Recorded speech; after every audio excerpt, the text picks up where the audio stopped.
The police told the parents not to assume the worst during the first few hours. That was standard. Children wander, children hide. Children get scared, overreact, fall asleep somewhere strange, or follow a path farther than they mean to and lose their way back. In the first hour of a missing child case, the people around the family are usually the ones panicking fastest. Police tend to stay careful with their language for as long as they can. So when the dispatcher first logged the call, it did not sound like a horror story. It sounded like a tired mother crying too hard to stay coherent, a father trying to take the phone and answer questions properly, and a child who had gone missing from a rental house in a small town less than a month after the family moved in. At first, that was all it was, a missing child. A recent relocation, a family already under strain, a house they did not yet know well, a town they did not yet understand. What made the case different came later, not in one dramatic discovery, not in some impossible piece of evidence that changed everything at once. It changed because every time police answered one question, a house created another. And the worst part, according to the people closest to it, was that none of the warning signs looked like warnings at the time. They looked like stress, like moving damage, like neighborhood gossip, like an anxious child having trouble adjusting, like a marriage already carrying too much weight before it entered the house. By the time investigators realized the disappearance might not have begun the night the boy vanished, the family had already spent weeks inside a place that someone else had been studying from much closer than they understood. The family had moved to the town in late August. They weren't running exactly, at least not in the dramatic way people say that after the fact, but they were leaving under pressure. The father had lost a long-term warehouse job after repeated downsizing and temporary rehires that finally stopped becoming temporary. The mother had been doing part-time bookkeeping and childcare work, but not enough to support rent where they were living. They had fallen behind gradually, then all at once. Late bills, credit cards used for groceries. Car payment warnings constant. Arguments conducted in lowered voices after the kids went to bed. By the time they found the rental, they were no longer looking for a nice place. They were looking for something survivable. The town was small enough that most people still described directions in landmarks instead of street numbers.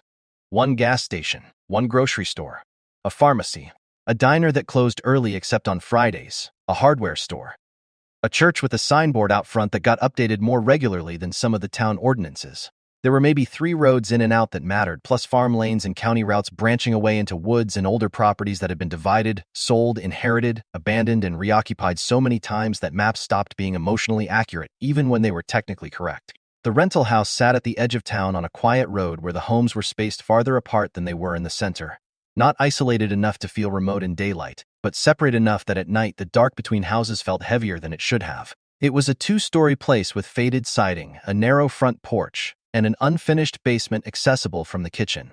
The rent was lower than comparable houses nearby, which should have raised more concern than it did, but cheap houses rarely make people more curious when they're desperate. Usually they just make people grateful. The landlord described it as older but solid. That turned out to be true in the least comforting way possible. The house wasn't falling apart. It was functional, but it had the uncomfortable feel of a place that had held too many temporary lives. Fresh paint in only some rooms. A new lock on the front door but older hardware inside. Mismatched curtains. Uneven flooring upstairs. One bedroom that smelled faintly of fresh caulk, as if someone had fixed cracks without bothering to blend the repair into the rest of the wall. The family had 2 children. The older one was a 12-year-old daughter, quiet, observant, not exactly shy, but not the kind of child who forced herself into every new social setting either. The younger was an 8-year-old boy. He was the one who disappeared. He was, by every later account, the kind of child whose personality becomes central to a house very quickly. Talkative, restless, curious about things adults barely notice. The kind of kid who asks where a vent goes, why one floorboard sounds different from another, why a room smells weird, why one window sticks when the others don't. Not reckless exactly, just alive in all directions at once. That mattered more than anyone knew. Neighbors would later tell police the family looked tired when they arrived but hopeful in the specific way struggling families often do when they finally get a cheaper place, and tell themselves hardship might now begin turning into recovery. The first week was mostly practical chaos. Boxes everywhere. Mattresses on the floor before frames were assembled. The parents arguing quietly about utility transfers, internet setup, school enrollment, and whether they had made a mistake leaving the city before the father found steady work. The children adjusted differently. The daughter stayed close to the mother and mostly kept to herself. The boy explored. He learned the staircase squeaked on the 3rd step. He found that the basement light pull string only worked if you tugged twice. He discovered a narrow strip in the backyard where the grass thinned near the fence line and asked whether a shed had once been there. He asked why one upstairs room had a lock on the outside of the door and not the inside. The father told him old houses were weird and kept unpacking. That detail ended up in the first formal interview. Not because it was alarming by itself, because so many details that sound harmless in the beginning become unbearable once they join a timeline. The first documented sign that something about the house felt wrong came from the daughter. She told police later that starting in the second week, her younger brother began saying someone was standing near the side of the yard after dark. He didn't say it dramatically.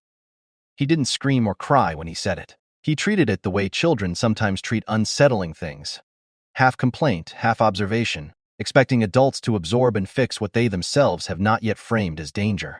The mother apparently looked once from the side kitchen window and saw nothing but the fence, a line of brush beyond it, and the weak reflection of the kitchen light in the glass.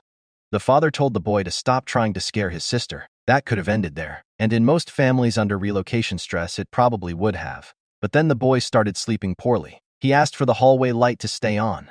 He said he didn't like the sound from the basement stairs at night. He started insisting the back door should be checked twice before bed, not once. The mother later told investigators she thought it was all part of the move. New school pending. New room, new noises, smaller town. No nearby friends. A house that felt different from the apartment they had left. That explanation remained reasonable longer than it should have. The disappearance happened on a Thursday night. Or more accurately, the family realized it had happened early Friday morning. The father had gone to bed late after sitting up in the kitchen with bills spread across the table. He had been trying to decide which payment could be delayed one more week without triggering something they couldn't undo. The mother had already gone upstairs. The daughter was in her room. The boy was supposed to be asleep in the smaller bedroom across the hall. At 6:12 a.m., the mother went to wake him. His bed was empty. At first she assumed he had gone downstairs, maybe woken early for cereal or television the way he occasionally did on school mornings back before the move. He wasn't downstairs. She checked the bathroom, the daughter's room, the hallway closet because children do strange things and sometimes hide where adults stop thinking to look. Then she woke the father. They searched the house themselves before calling anyone. That matters because in missing child investigations, the first timeline often becomes a war between memory and panic. Who checked what, when, which light was on, which door was locked, whether the basement had already been checked before the mother started crying or only after. The father later insisted he checked the basement before calling 911. The mother initially said she didn't think he had, then later admitted she no longer knew because everything after seeing the empty bed felt blurred and sped up at once. The 911 call came at 6:29 a.m. The dispatcher asked whether the child could have gone to a neighbor's house. The father said they barely knew the neighbors. The mother said he wouldn't do that. The dispatcher asked whether there were signs of forced entry. Whether doors were open. The back door was unlocked, but the father wasn't sure whether that meant anything because he thought he had checked it before bed but could not swear to it. That single sentence sat heavily in the case from the beginning. I thought I checked it. Officers arrived quickly because missing child calls in small towns move fast. 2 patrol units first. Then, a supervisor. Then search volunteers began getting contacted before the first hour had passed. Initial impressions, according to the later report, were mixed. There was no obvious sign of abduction. No broken windows, no overturned furniture. No blood, no immediate evidence that the child had left in pajamas or taken a bag. At the same time, there were details that didn't sit right. The boy's sneakers were gone. His small flashlight was missing from the kitchen junk drawer. The back door was unlocked. And on the outside dirt strip near the side of the house, officers found one partial shoe impression that could have belonged to him, or could have belonged to almost anyone once the morning activity started disturbing the ground. The first working assumption was still the most hopeful one. Child wakes early, leaves house for some reason, gets turned around, possibly follows something or someone toward the brush beyond the yard or the drainage path behind the neighboring lots. Search teams spread quickly by 8 a.m. Volunteers were moving through fields, tree edges, culverts, sheds, and roadside ditches. The small-town dynamic cut both ways. On one hand, people mobilized fast. On the other, the amount of uncontrolled foot traffic complicated evidence almost immediately. The mother stayed near the front porch for most of that first morning, crying hard enough that one of the responding officers later described her as cycling between collapse and agitation. The father alternated between helping search and arguing with officers about where they should be looking. At one point, he insisted they needed to search inside the house again, properly, including the walls and basement storage area, because his son was the kind of kid who could get into impossible spaces. That statement did not initially make him look guilty. It made him look desperate. But later, a wording came back. Because people in those circumstances usually want the outside searched. The woods, the roads, the pond, the roots away. He kept redirecting attention inward. The daughter gave the first really unsettling interview that afternoon. It was informal at first, done gently in the back of a patrol car with the door open and a victim services volunteer nearby. She said her brother had been weird about the house for days. He said he heard someone on the basement stairs sometimes after the parents were asleep.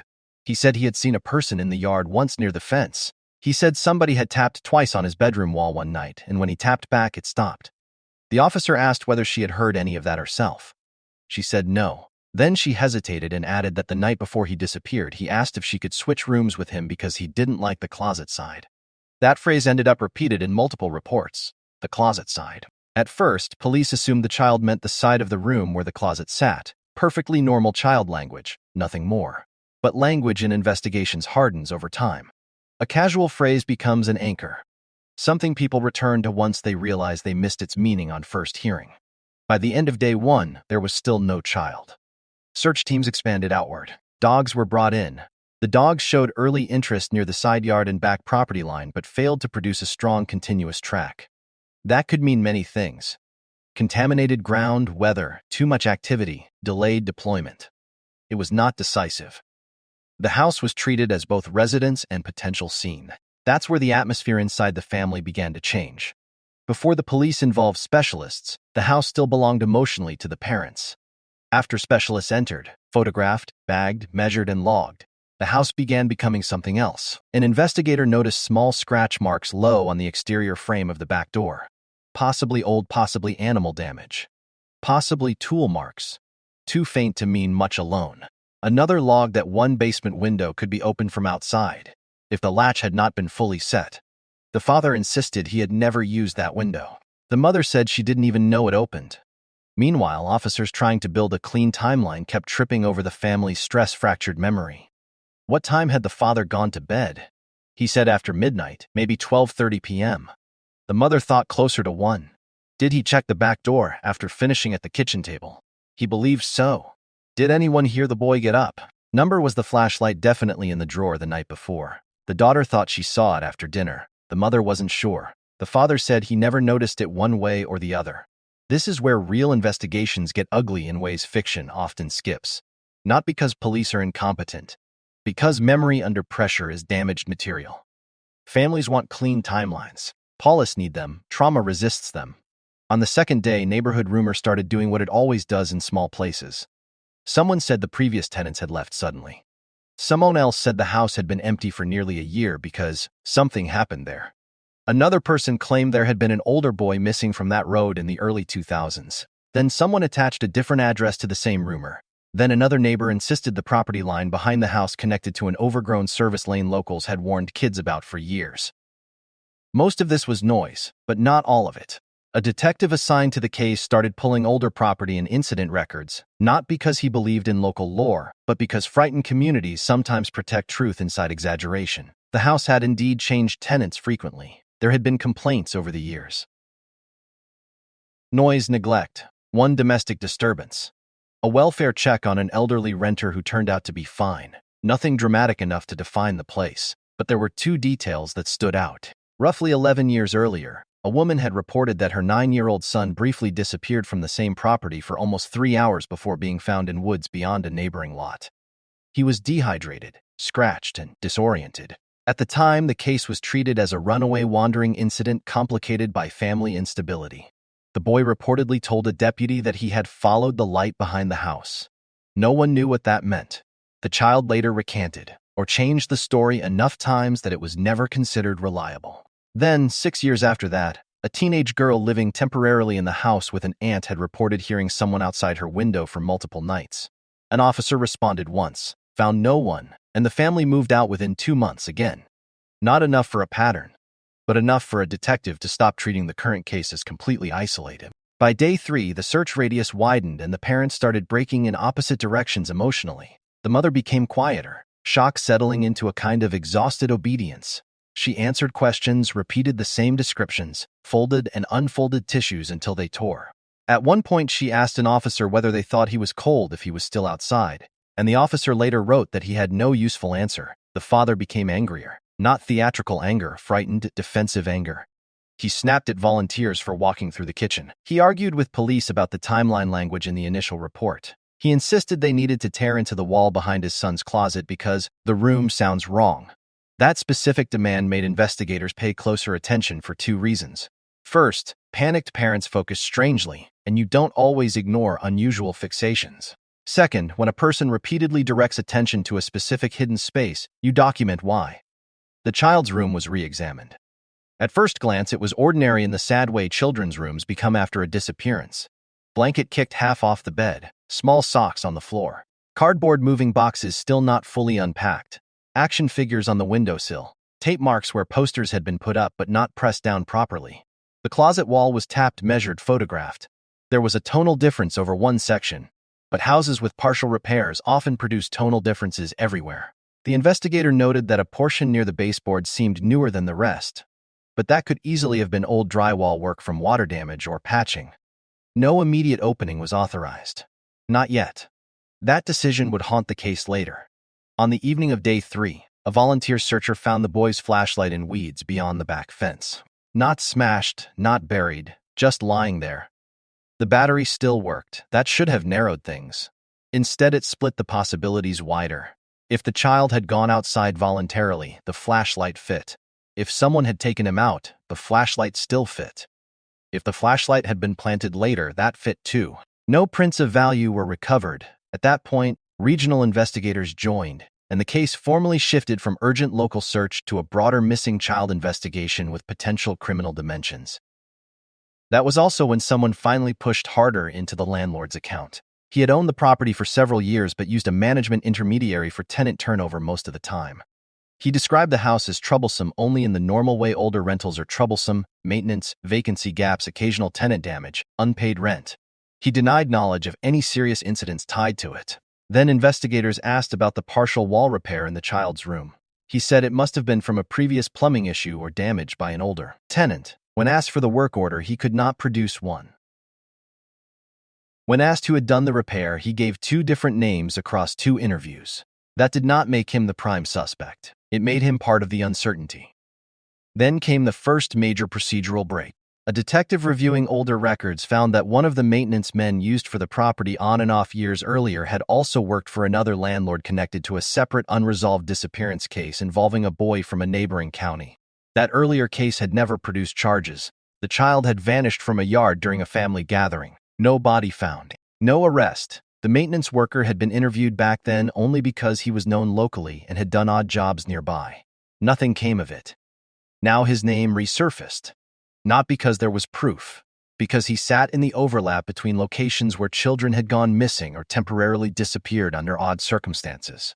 His work history was unstable. He took cash jobs, did repair work, often had access to vacant or transitional properties, lived alone outside town for several years before leaving the area, then supposedly returning intermittently for seasonal work.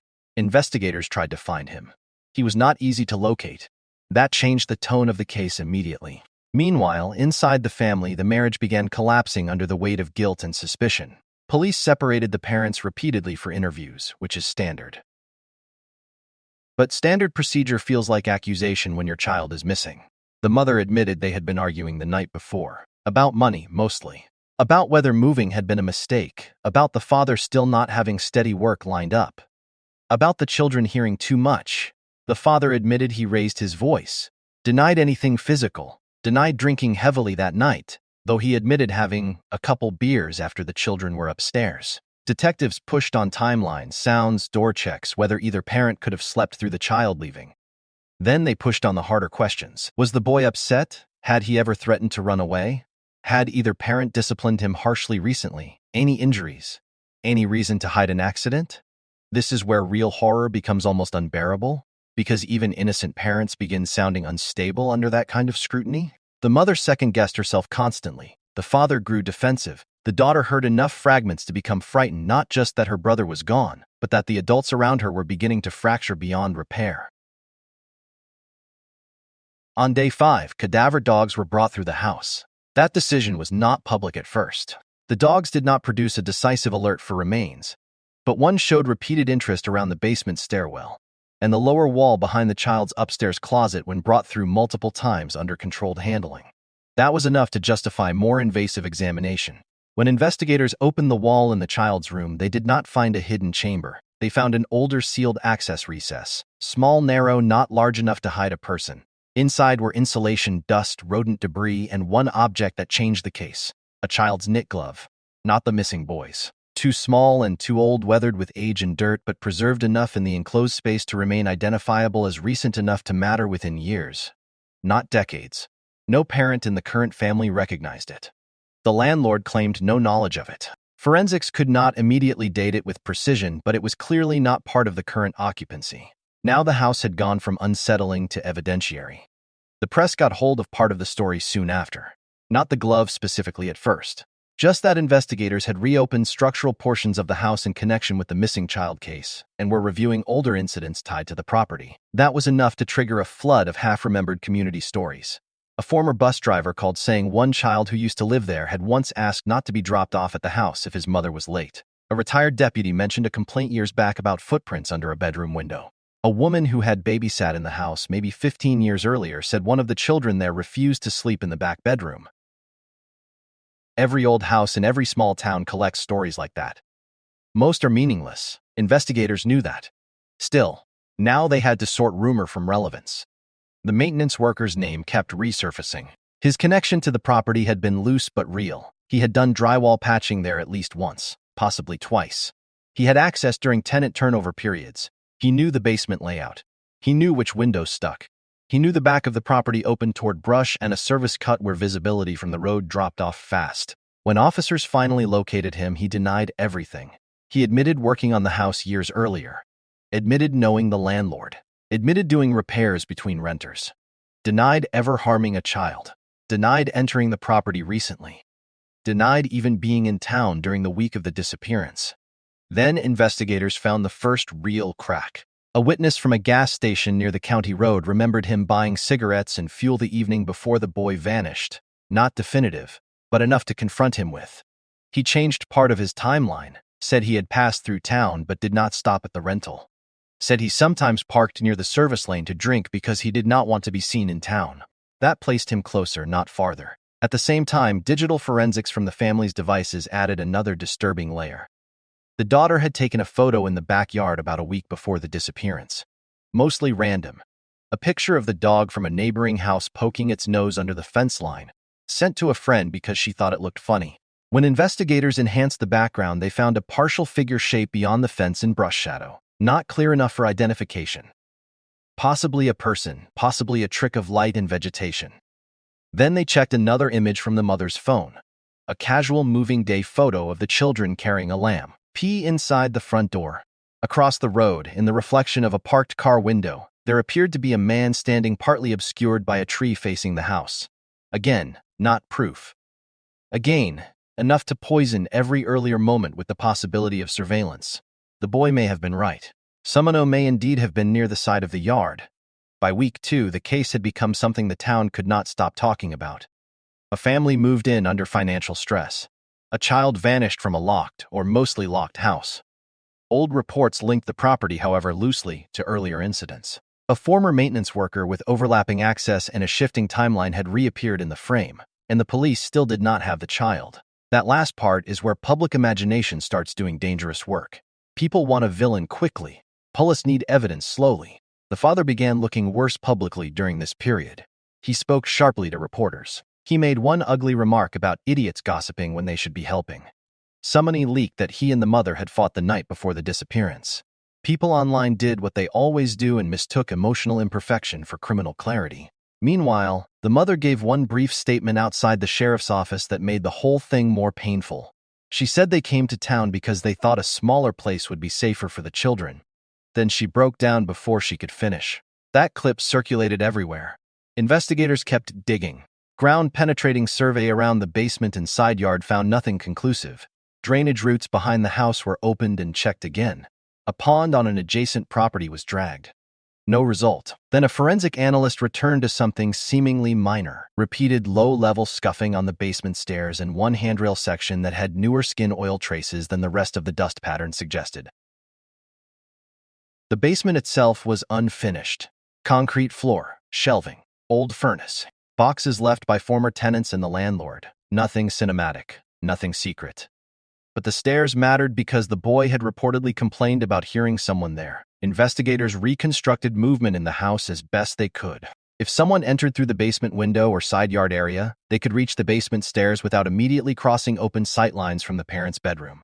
If the house was dark, if the child woke and went looking with his flashlight, he might encounter that person first. If he recognized them as someone not immediately alarming, a worker, a familiar adult face seen during move-in, someone who spoke calmly, he might not scream right away. This was still theory, but it was the first theory that fit too many fragments at once. Then the dogs were brought back to the service lane beyond the rear properties. This time they showed stronger interest near an old drainage culvert partially obscured by brush and construction debris dumped years earlier. Searchers had covered the area before, but not with the same focus. That is another ugly truth in investigations. Sometimes the same ground must be searched repeatedly before people are asking the correct question of it. Inside the culvert area, investigators found recent disturbance inconsistent with the surrounding compacted soil. They also found fibers matching, with cautious preliminary language, the missing boy's pajama top. The father collapsed when informed. The mother reportedly went completely quiet. But still, no child. The culvert led toward a disused utility access path and, farther on, to an outbuilding foundation on a lot long since split from an older farm parcel. And there, finally, the case began to turn. Buried beneath loose boards and trash inside the remnants of that outbuilding, investigators found a small collection of objects. Not trophies in the obvious cinematic sense. That would almost have been easier. They found ordinary child things, a red plastic whistle, 2 mismatched socks, a cheap toy car weathered by dirt, a child's hair clip, and school papers too damaged to read fully but recent enough to matter. Nothing proved all belonged to the missing boy. Some clearly did not. That was the devastating part. The site suggested use over time. Not one event, not one child, more than one. The maintenance worker was arrested on unrelated warrant leverage first while investigators built the stronger case. He continued denying involvement. Then forensic comparison placed him more concretely. Fibers from his vehicle, trace material overlap with the outbuilding area, and phone records that contradicted his denial of being near the property cluster in the days before the disappearance. Still, the case did not become simple. Because when confronted, he did not confess cleanly. He lied, shifted, minimized. Implied children wandered. Suggested he had found things, not taken anyone. Suggested the missing boy had gone willingly after seeing someone near the fence. And that line reopened the darkest possibility in the case. He may not have been working entirely alone at all times, or he may have been using the idea of another watcher to muddy the record. Investigators never fully proved a second offender. But they could not fully rule it out either, especially given the older incidents tied loosely to the property before his documented repair access. The boy's remains were not recovered immediately. That delayed grief in the worst possible way. The family existed for weeks inside a space between technical hope and emotional collapse. The daughter later told a child specialist that the hardest part was adults using sentences that began with, "if he comes back, and if we find him in the same day." Eventually, months later, partial remains were recovered in a wooded drainage corridor farther out than the first search radius, in terrain difficult enough that discovery earlier would have depended almost entirely on luck or very specific suspicion. Cause of death was never made public in full detail. The investigative summary indicated homicide. The case against the maintenance worker became the center of everything afterward. But the house never stopped mattering, because the final reconstruction suggested he had likely been watching the property from before the family even signed the lease. He knew the house had children moving in, knew the family was distracted, knew the parents were strained, knew the layout from past repair work, knew the weak access points, knew the rear approach. And the signs the family experienced in those first weeks, the boy seeing someone at the fence, hearing movement near the basement stairs, wanting to switch rooms, feeling afraid of the closet side, were not paranormal warnings. They were the incomplete perceptions of a child realizing danger before the adults had enough evidence to name it. That, to me, is the most disturbing part of the whole story. Not that the house had a dark history. Not even that police eventually tied it to older unresolved child incidents more strongly than anyone wanted to admit. It's that the family moved there to lower the pressure on their lives, to buy time, to start over. And because stress already filled the house, the earliest warnings blended perfectly into the noise of ordinary hardship. A child says he sees someone by the fence. You think Newtown bad dreams. A child says he hears someone on the stairs. You think old house imagination. A child says he hates one side of the room. You think adjustment. By the time those statements become evidence, they are no longer warnings. They are history. The mother never forgave herself for dismissing the side yard comment. She said so later in a victim impact statement that was only partly released. She kept thinking if she had looked harder, called sooner, kept him with her that night, refused the bedroom, refused the house, refused the move. The father's guilt hardened differently. He became obsessed with the timeline of the back door. Whether he checked it, whether he truly checked it, whether he only remembered checking because he knew he should have. That kind of guilt has no clean ending because memory cannot be retried under laboratory conditions. You never get to rerun the night and see which detail would have saved the child. The daughter carried a different burden. She had believed her brother, just not enough to force adults to believe him too. That is another quiet cruelty of these cases. Children often lack the authority to escalate their own fear until it is too late. As for the house, it eventually sat empty again, not immediately. Property cases complicate everything, but no family stayed there long after the investigation. The public record around it became impossible to ignore. Even years later, former residents from different periods continued surfacing with memories that sounded insignificant alone and unbearable together. A face near the yard line, tapping sounds. A child who suddenly refused a bedroom, an unlocked basement window, someone standing too still near the service lane at dusk. Individually, any of those details could be nothing. Collected, they become the shape of a predator learning where disbelief lives. That's why this story stays with people. It is not just about a child taken from a rental house. It is about how normal life helps danger hide. Financial pressure hid the risk because the rent was cheap. Relocation stress hid the warning signs because everyone was already stretched thin. An old house hid irregularities because old houses are full of them. A small town hid the pattern because rumor and truth arrived tangled together. And the family's hope hid the rest because when people are desperate for a fresh start, they do not interrogate luck as hard as they should. The final court proceedings answered some questions and left others cruelly open. The maintenance worker was convicted on enough evidence to anchor responsibility.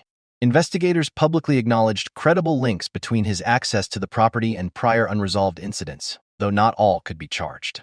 The outbuilding site tied multiple objects from more than one possible child victim, but not every case could be resolved conclusively.